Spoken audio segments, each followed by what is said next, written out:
Welcome to the JJ Virgin Lifestyle Show with celebrity nutrition expert, fitness Hall of Famer, and 4-time New York Times bestselling author, JJ Virgin. JJ is a warrior mom whose knowledge and expertise have helped change hundreds of thousands of lives with over 3.5 million podcast downloads and appearances on Dr. Phil, Dr. Oz, The Today Show, Rachel Ray, Larry King Live. Whoa. This show is about you, not about me.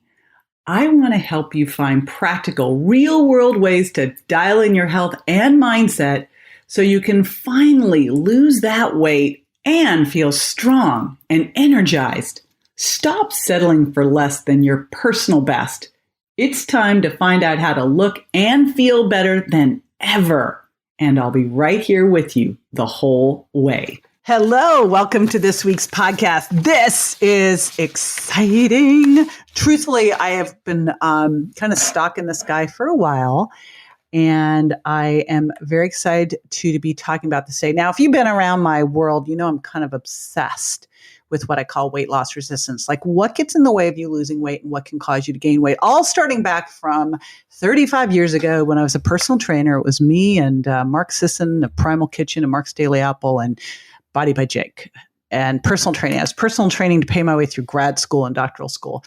And I learned really quickly that your body is not a bank account. It is a chemistry lab. We were taught to create a 500 calorie deficit a day and people would lose 2 pounds a week. And I found out pretty quickly that sometimes that works, but not always. And I was like, well, why not? And I went to the library because back then we didn't have Google.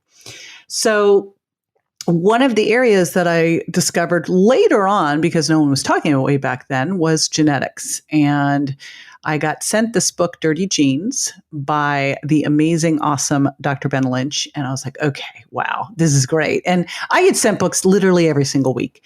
And this one was like, sat down, opened it immediately, dove in, and was like, all right, I need this guy on my podcast. It took a while. I waited literally, I think, 8 months. Then in the interim, I got to hang out with him at an event, found out what a nice, super nice guy he is, besides being awesome. I'll tell you a little bit about him. And so I am so excited to be talking about genes today with you. I want to remind you, we always do awesome show notes, but we also have an incredible gift from Dr. Ben that you will be hearing about. And you can go to jjvirgin.com/dirty genes. That is the name of his best-selling book, Dirty Genes. You will want this book. He's also the president of Seeking Health, a company that helps educate both the public and health professionals on how to overcome genetic dysfunction. He received his doctorate in naturopathic medicine from the fantastic Bastyr University and lives up in Seattle with his wife and 3 boys. So I also, before I jump in and share one of my favorites with you, I want to share one of my favorite reviews with you. And this is wife, mom, grandma, and student of life, 5 stars. It says, Jude's Noni, and it says, longtime fan of JJ from back in the PBS appearance days, followed all of the advice, starting with giving up sugar. Yay! Because she was so informative, authentic, and sincere, many I've studied have not been, she says in parentheses, I changed my lifestyle, my relationship to food. Right now, I'm exploring the cultured veggies and kefir coconut water and have found that an amazing addition to my morning smoothies and daily meals. Don't know if I have any thyroid issues, but I find that even if these podcasts don't apply to me currently, there's always important info that does. Thanks a million for your continued diligence in your field. It has made all the difference in my well-being. I love it. Thank you, Jude Snoney. I'm going to be doing these shout outs. You know, I do a shout out every week on the show. I'm going to do them at the front because they, to me, are the biggest deal ever. It means everything to me and the team. We all read these. So I super appreciate it, Jude Zanoni. And if you feel inspired, we would so appreciate it if you would leave a review. It helps a bunch. There's a lot of podcasts out there, and I make it part of my mission. My mission is to help 1 billion people get healthy. I cannot do that by myself. So if you'll jump in and help me on that mission, I would super appreciate it. All right, Dr. Ben Lynch, welcome to the show. I've been waiting a long time for you. Yeah, awesome. Great to be here, Jim. Well, I am so excited about this. I read your book, started stalking you, as you know. I think it took like 8 months, but here you are talking about genes. And I know that you've got 7 genes that you want to talk about, and you picked 7 out of 20,000. So what's up with these? Yeah. Well, one would be a really long book if I did all 20,000. And the 7 that I picked, we call the Super 7 in the book because they really, really are vitally important. If one of these 7 genes, just one of them, are acting what I call dirty, then you're going to have a myriad of symptoms. And the issue is a lot of us have most of them dirty. So, and then we're going to have a lot of symptoms. And the 7 that I picked have to do with the whole body. They have to do with detoxification, mental health, liver health, and also heart health. So it's all combined, in gut health. They're all there. So I picked these 7 because they play such major roles in major aspects of the body. And then you put them all together and imagine you actually have a holistic approach. There you go. Well, I love things in 7s. So that works great. And it sounds like to me what you really did here was pick the big needle movers that when you start to work on these, it will shift a lot of things, so that makes a ton of sense. And what I'd love to start with, because everyone's talking about genetics, epigenetics, nutrigenomics, everything is kind of moving into genes now. Let's kind of dial it back to what the heck are genes and why should we care about them? Well, genes are basically the tools that we have inherited that get stuff done for us. And, they're the tires on our car, they're the motor. And are we a 4-cylinder or a 6 or an 8? How fuel efficient are we? And that's a legit comparison. Some of us can not eat for long periods of time and be fine. Others of us have to just chow all the time. And some of that has to do with our genes that we're born with. So I think it's really vitally important to understand our own genetics so we can see what we're susceptible to, not destined to. So there are certain genes that can denote that we are going to have a disease like cystic fibrosis or celiac or hemochromatosis. And those are genes that kind of set your fate in those areas. And I don't like looking at those genes. They're important, but that's not my cup of tea. I like looking at genes, or what Dr. Robert Navio looks at, and what they're called eco-alleles. And these genes are really, really malleable by our choices. And so we inherit them from our moms and dads, and we're susceptible to them being faster or slower than somebody else, but we have the ability to change them. And we'll get into more details about that because I really love empowering people, and by understanding how your genes work specifically and understanding you at such a deep level, literally in your nucleus, then you can really take ownership and you decide if you're going to, support your genes or not. I love where this is going, because what I've been really kind of pounding my chest about is, this idea, like you put a bunch of nutritionists and doctors in the room and you get like a fist fight over keto, paleo, vegan. And I'm like, stop it, because my kind of take on it is whoever the guru is with the specific diet, it probably is the perfect diet for them. Yes. Right. And so they're like, okay, everybody needs to do this. I'm like, no. Like, what if you went on a diet to learn things, to figure out what worked for you, what didn't work for you, what you need to take with you into your regular daily eating life. Yes. But what you're probably learning is what genetically works best for you. So if we could even step it back further, which actually a couple of years ago, one of my very close friends founded a company called Pathway Genomics. And he did this test and we did this whole thing around, are your genes making you fat? Ha ha. And it was like, a play on genes and genes, obviously. Mm-hmm. But it was the first time they brought me in, because my whole thing was like, what is getting in the way of you losing weight or causing you to gain weight? No one had been talking about genetics. And they sat down and started to show me this. And I'm like, oh my gosh, like this is amazing stuff. And so I would love to dig into that with you, because I still feel like we're not talking about the fact that your genetics could make you someone who has a sweet tooth, needs to snack more often, can't skip breakfast, right?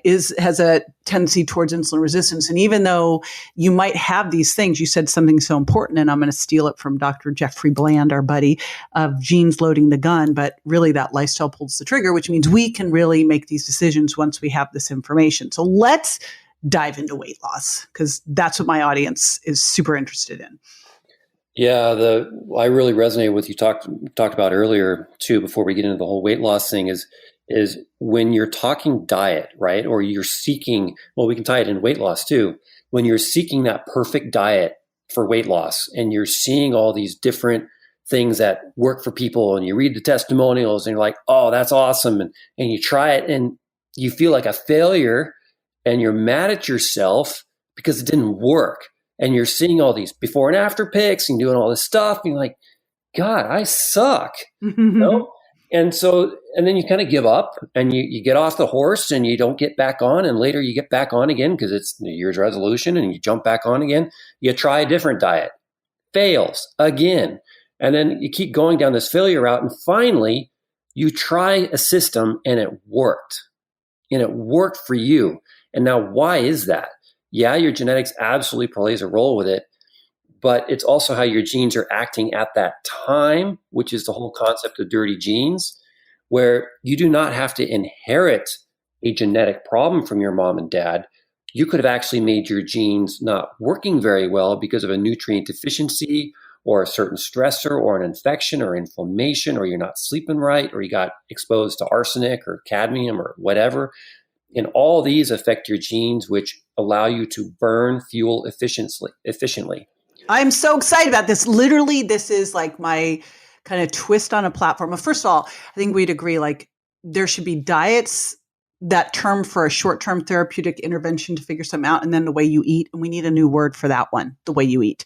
But what you just said was you got to consider your environment, your lifestyle, because of what they've done to you, your genetics, and your outcomes. And that all those together are going to play into what's the right thing for you at the time, which would be different for you at 15 than probably 30 than probably 60. Yeah, and even if let's say you're dieting in the winter, and you have certain genes firing more in the winter than you do in the summer, and you try that same wintertime diet that you did, and it's not working very well, and so you might even adapt it a little bit more for the summer. Look at summer and winter. Like summer, we have loads of fruit. We have long days. We're more insulin resistant. We be more at storing fat. Winter, we're going to sleep more. We have colder days. It's different foods are available. It's like we've got to consider all of these things. It's so important. Anyway, all right.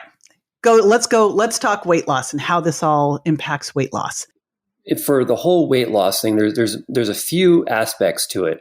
Weight gain is all about your inability to burn fuel faster than you're adding it on, right? So why aren't you burning fuel very well? And is it because you're eating too much, or is it because your mitochondria are dirty and they are what are producing energy? When you are overweight, you've got a ton of fuel on you, which is great. But you're not able to burn it.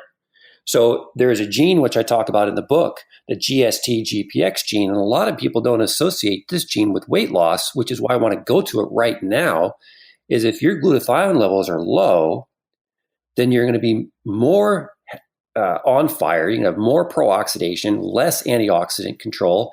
And if you have less antioxidant protection, your mitochondria are super, super sensitive, and those are what burn fuel to make energy. So you're going to be more tired. And when you're more tired, you gravitate towards more sugar and more carbs because you think that's what's going to pull you out.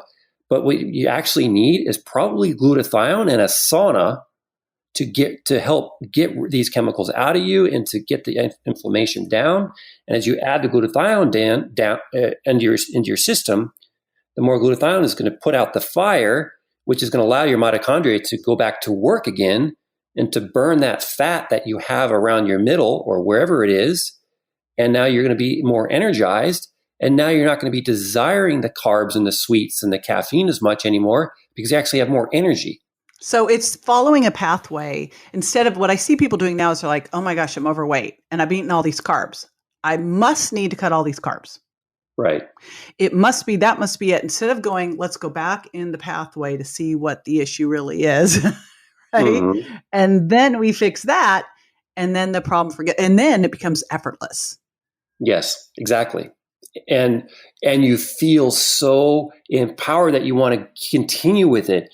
And I cannot tell you how many people have added in glutathione that really make a shift in saying, I have more energy, I have more clarity. And, they don't say that. I've never asked them, have you eaten less? But the result is when you have more energy and more clarity, you're going to be doing more things. And you're probably not going to be snacking on the feel good, give me quick energy foods right now. A lot of people who are gaining weight are in a vicious cycle and they feel like failures because the only fuel that they can burn is sugar. They can't burn their protein and they can't burn their fat. So when they know that they need to cut carbs and they try the ketogenic diet or they try the GAPS or the paleo lifestyle, they can't burn those proteins and fats because they're so dirty. And then they feel like a failure because they go back to binging eating again and snacking all the time because they have to.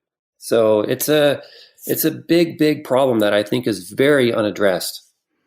And so in your book, and which gene is that we're looking at, and you have in your book, you have an assessment, right? I remember going through it. So you can figure out which of these 7 are dirty that you need to work on. Yeah. So the gene that we've been talking heavily on is actually, there should be like the great 8 or the super 8 or whatever you want to call them. But as you said, 8's not a great number. So we made it the super 7. And it's the GST, that's the glutathione transferase gene, which pulls out a bunch of heavy metals. And then there's the glutathione peroxidase gene. I talk about them in one chapter. So that helps get rid of hydrogen peroxide and additional reactive oxygen species, or what we call free radicals commonly. But then the carbohydrate craving gene is the faster MAO-A gene, because this is the serotonin gene. And so when people crave carbs, they are craving more serotonin and they feel good from that. And then it's also the faster COMT gene. So there's a MAO-A gene for serotonin, and then you have the COMT gene, which can also be fast because when you eat caloric dense foods, they spike your dopamine. And when you have a faster COMT gene, your dopamine clears out of your body quicker. So you naturally want to find, ancestrally, more foods that are caloric dense to get your dopamine back up. And we are programmed that with our reptilian brain. So here's your reptilian brain telling you to eat caloric dense foods, which is fast food, junk food. Yep. And then your modern day brain is telling you, no, you shouldn't eat that. Guess who wins? Yeah. The old brain. And then you beat yourself up because, you're a bad person. You've got no willpower.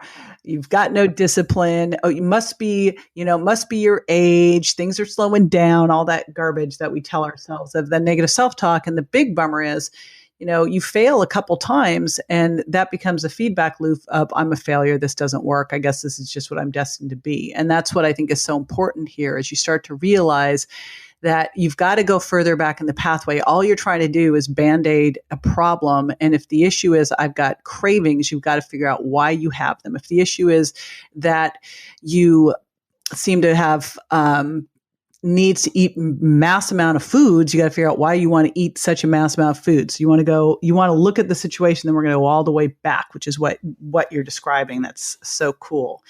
So you've described, eating more. You've described like having toxicity issues. You've described carb cravings. Any other ones here we should be looking at in terms of how they impact weight? Boy, I would say bloating. So you can have bloating when your liver isn't working very well because you can get SIBO, and SIBO can cause bloating. And you see overweight folks that have their abdomens hanging way down. I read this in someone, so I'm kind of stealing their thunder here, but I forgot who it was, but it was a great point. So if you're overweight and your abdomen hangs down over your belt buckle, that's one type of obesity. Then you have another type of obesity where their abdomen is sticking straight out, right? Mm-hmm. Like way out. And so that is full abdominal distension, probably a lot of bloating and gas and adiposity as well, of course. but why is their abdomen sticking straight out? So we got a dirty microbiome here, and we probably have a dirty liver and dirty gallbladder. So that's two other genes. We have the PEMT gene, which really, really helps with producing your bile. So bile flow is really important because you need enough phosphorylcholine. And if you don't have enough phosphorylcholine, your bile doesn't get out of your gallbladder.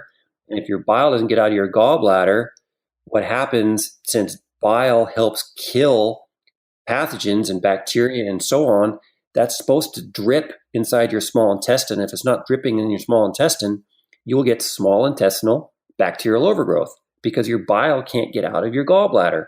And they've done research where they've taken mice and they sutured their little gallbladder duct, they closed it, and the mice got SIBO. They removed the suture, the bile dripped out, it got rid of their SIBO. I was like, wow, that's really cool. So you can be overweight and you can have a distended belly because of this imbalanced microbiome because your gallbladder is not getting out. And you're also intolerant. Maybe you try keto, but you can't tolerate the keto diet because you can't process the fat because your bile is stuck and it can't get out. Mm-hmm.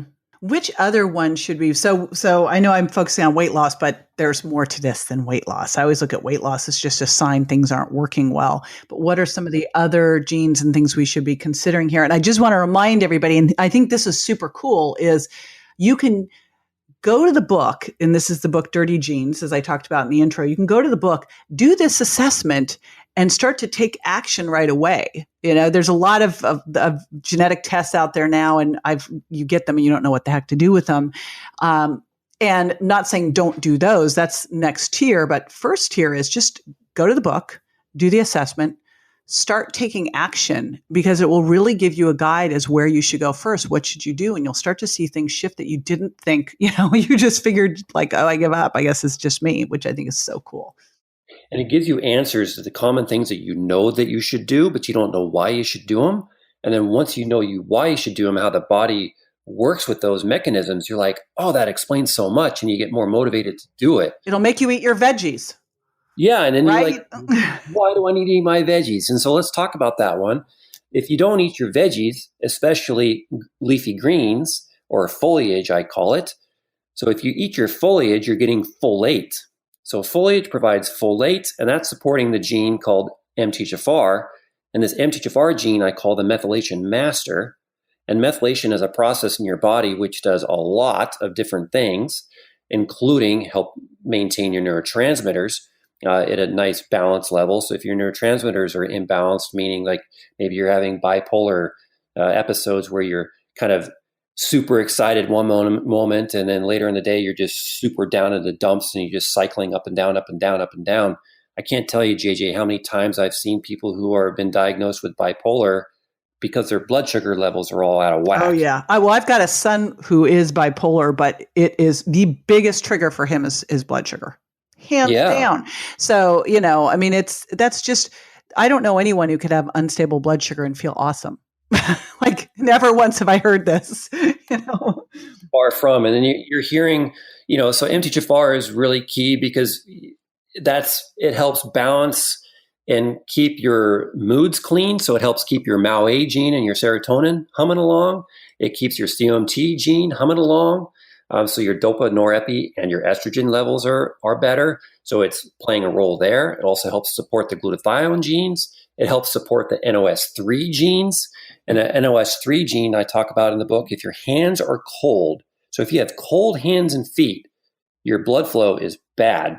And people who have sleep apnea or are mouth breathers, you're going to be tending to be more overweight because when you breathe through your nose, that's triggering these genes. I can't remember which ones. I don't talk about it in the book, but it was really cool when I read it. When you breathe through your nose, it's triggering genes that promote weight loss. Wow. Yes. I'm duct taping my mouth right now. Yeah. Well, after the podcast. But mouth taping, absolutely key. Make sure that you get your deviated septum straightened out with nasal-cranial restructuring. I talk about that in the book. There's a lot of things, but mouth breathing is super, super important And it's a major cardiovascular risk factor too if you're breathing through your mouth, and it increases ADHD. Wow. I know Rob Wolf was telling me, I was doing an interview with him. He was telling me how he mouth tapes his kids before they go to bed. And I'm like, I don't know, I don't think my 19 and another 20 and 21-year-old would go along with that. Like, what's another lunatic idea of mom, All right. I know we could be doing this all day. I'm loving this. And I just got to emphasize to everybody, you want this book. You want to take this assessment. It is so cool. It gives you absolutely actionable stuff that you can take advantage of right now. But here's what's even cooler that you were telling me about before is this the secret chapter that you have for everybody that didn't make it into the book. It's kind of like the black book, I think of it, of genes. Tell everybody what they're going to get from you. So when I was writing the book, I was trying to think of a way that I could get people excited and started easily without any sense of overwhelm. So I just started writing this chapter, and I was super excited about it. And then I sent it to my publisher, and they're like, "This is fabulous, but your book is already too long, so you can't use it." It's like, oh, are you kidding me? But what it does is it gives you this sense of tone of the overall book without feeling overwhelmed from science, and it gives you actionable places to start immediately. And I call it the 26 steps. And step 1 is letter A. So I picked the letter of the alphabet, and the letter A stands for avoid, because a lot of people want to add things, which I could have said, but supplementation is something that you enhance your system with. And so many of us are doing things that we need to avoid in order to improve our health. So you got to figure out what those things are. And then B is breathe. And then all the rest that you can discover. And it's super actionable, super easy to read. And you're going to experience tremendous benefit after you start applying just one of them. I invite you to apply one of them and then put it down. Don't try to do all 26 at once. Yeah, I was going to say 26, but 26 over time, not overnight. Yes. But what I've learned from you, and I think it's one of your superhero unique abilities, is that you make things that could be very complicated simple and actionable, and especially in the world of genetics, and when you know why you need to do something, you're much more likely to take action. So this is such great work, and you'll be able to get this secret chapter at jjvirgin.com/dirty genes. And of course, we'll put the link to grab the book there too. And I just want to thank you so much. You are just awesome. I love your work, and I really appreciate everything you're doing out there in the world. Thank you, JJ. All right. Now, after the break, I'll be answering a listener's question. So stay with me.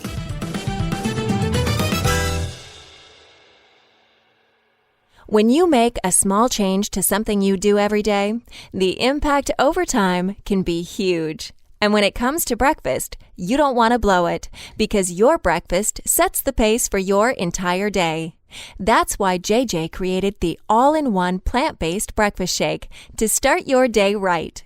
Whether you are vegan, vegetarian, or just looking to consume more plant-based foods, this breakfast shake is for you. It comes in 3 delicious flavors, vanilla, chocolate, and chai, and helps give you sustained energy, cuts cravings, and can melt pounds from your waistline.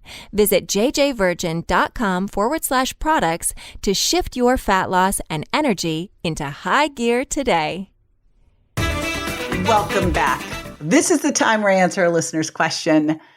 I love this. And I've actually had people post saying how much they love me answering these questions. If you have a question you would like me to answer, here's what you do.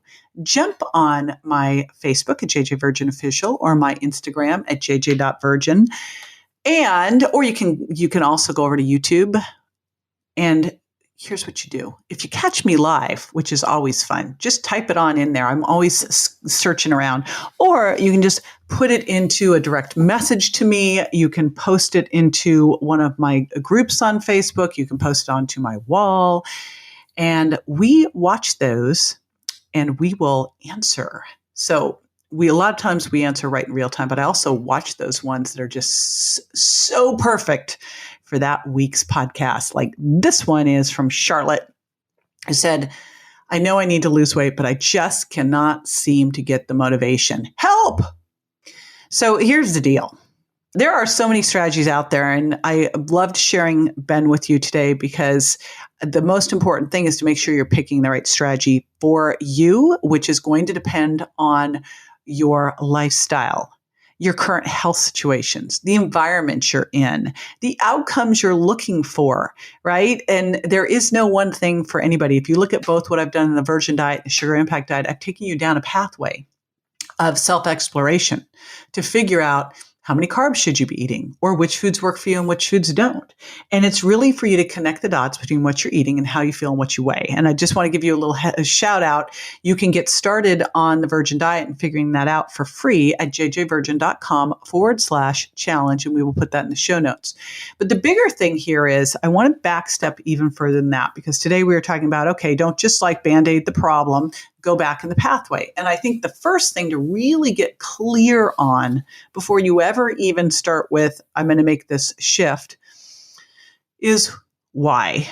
And man, I go to Simon Sinek with his, start with the why. It's not the how, it's the why. Why do you want to lose weight? Why do you want to be healthier? What's the real reason behind it? Get super duper clear on that. And then let's say that you need to lose 50 pounds. Well, that's overwhelming and daunting, right? Take the first step, because I know that habits dictate hormones, and hormones are going to dictate whether you lose weight or not. And as you start to make these shifts, one shift will build on the next shift. And so you start to make these habits. Maybe the first one is to lower your sugar impact, or figure out which foods work for you, or identify your dirty genes and start working on one. But it's that one, start with one thing, and own it. Get great at it. Make it a habit, and then go to the next and go to the next. And all of a sudden you'll turn around over time and go, holy moly, this was effortless, because I was focusing on taking the next step. I was focusing on that action, what I need to do to be successful with that, knowing that if I do those, that I will make the entire shift that I want to. I super appreciate you. Again, if you want to submit a question, Instagram, Facebook, come on over, hang out with me, and I will see you next week. That's all for this episode of the JJ Virgin Lifestyle Show, which marks another step towards a healthier body and mind. Don't forget to rate, review, and subscribe to the show, and we'll talk to you next week.